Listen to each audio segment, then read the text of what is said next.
Shalom Aracha, je voudrais partager une petite réflexion autour d'un thème qui est un thème courant de la vie quotidienne. Doit-on fêter ou ne pas fêter un anniversaire selon la Torah, selon nos sages? Alors je m'y suis intéressé, justement parce qu'aujourd'hui où j'enregistre ce cours, c'est mon anniversaire.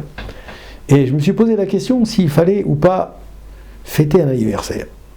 C'est vrai que dans le monde occidental et dans la tradition chrétienne, on va dire plutôt, on fête l'anniversaire de manière traditionnelle, avec une fête, avec un gâteau, avec des bougies, avec du champagne, pourquoi pas. Et donc on fait une véritable petite fête autour de cet événement annuel. Dans la Torah écrite, on peut voir que dans les 5 livres de la Torah, il n'est pas prescrit de fêter un anniversaire. En fait, la seule mention explicite d'un anniversaire dans la Torah est celle de Pharaon. Paro, Yom Uledet Shel Paro, le jour anniversaire de Pharaon, qui est mentionné dans Bereshit, au chapitre 40, verset 20. Et ce n'est pas présenté comme une coutume juive, mais plutôt comme une coutume païenne et comme une coutume égyptienne. Dans la tradition juive, par conséquent, on ne trouve pas d'obligation de fêter les anniversaires. Non plus. Pendant très longtemps, les anniversaires personnels, d'ailleurs, dans la tradition juive, n'étaient pas particulièrement célébrés par les Béné Israël, par les Juifs. À partir du Baal Shem Tov, le fondateur du chassidisme, que c'est un de mémoire béni, Zatzal, au XVIIIe siècle, fêter son anniversaire est devenu recommandé dans certaines communautés, notamment chez les chassidim, comme un moment propice pour faire un bilan spirituel, un cheshbon nefesh, pour donner un peu plus de tzedaka, de charité, pour prier avec un peu plus de ferveur.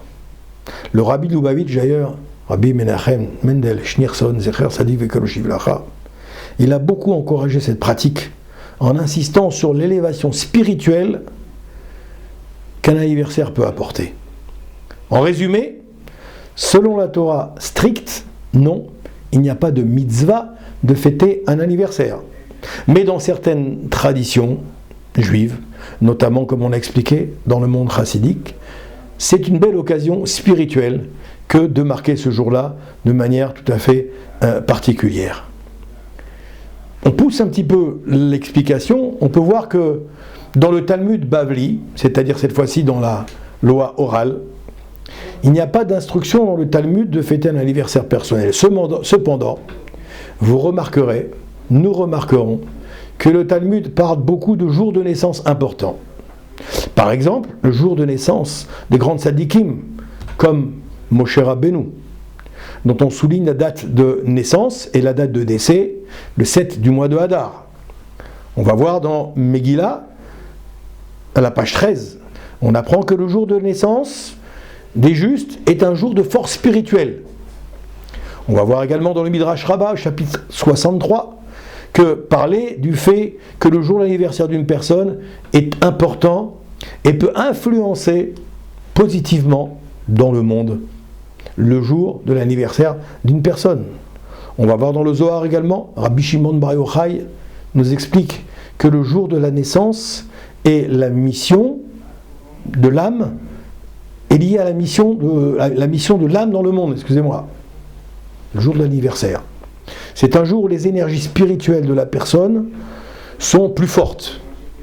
Enfin, pour finir, on va voir qu'à l'époque, effectivement, comme je l'ai dit tout à l'heure, du chassidisme, du Baal Shem Tov, il enseigne que le jour de l'anniversaire, c'est un moment propice où l'âme reçoit une lumière particulière.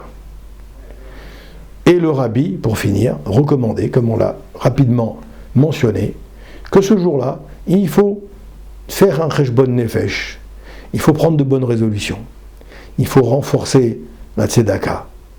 Alors, Bezrat Hashem, conclusion, aucune obligation dans la Torah de marquer un anniversaire, ni dans la halacha, mais surtout c'est une belle opportunité spirituelle, surtout selon la tradition juive.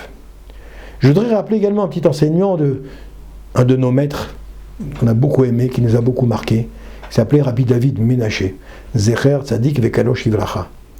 Il partait en guerre contre les personnes qui fêtaient un anniversaire avec des bougies sur le gâteau et qui soufflaient les bougies pour éteindre les bougies. Et il expliquait avec beaucoup de ferveur. Il disait comme ça, beaucoup de virulence même un petit peu, qu'il faut surtout jamais souffler une bougie.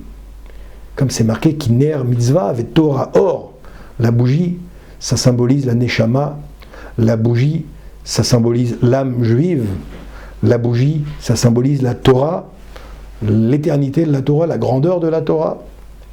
Et il disait, souffler sur une bougie, ça revient à éteindre une neshama. Je sais que tout le monde n'est pas forcément d'accord avec ce genre de choses, mais en tout cas, c'était son point de vue, et comme on sait que c'était un grand maître de la Torah, on peut penser que ses propos étaient sérieux. Alors, dans la mesure du possible, si on peut éviter de souffler des bougies à toutes les occasions, eh bien, faisons-le. On a d'autres occasions de faire les chaïm, on a d'autres occasions, même si on met des bougies, on va les laisser se consumer, ou on ouvre la fenêtre, on fait un beau courant d'air, d'accord, ou on prend un éventail, on fait du vent comme ça dessus pour les éteindre, d'accord, mais on n'éteint pas une bougie en soufflant dessus. Alors en tout cas, comme c'est mon jour d'anniversaire, j'en profite pour bénir tous les auditeurs, qu'Akadosh Baruch Hu vous donne la parnassa, la santé, la brioute, la réussite, la sérénité, la joie dans vos familles. Amen, Kenny Ratzon.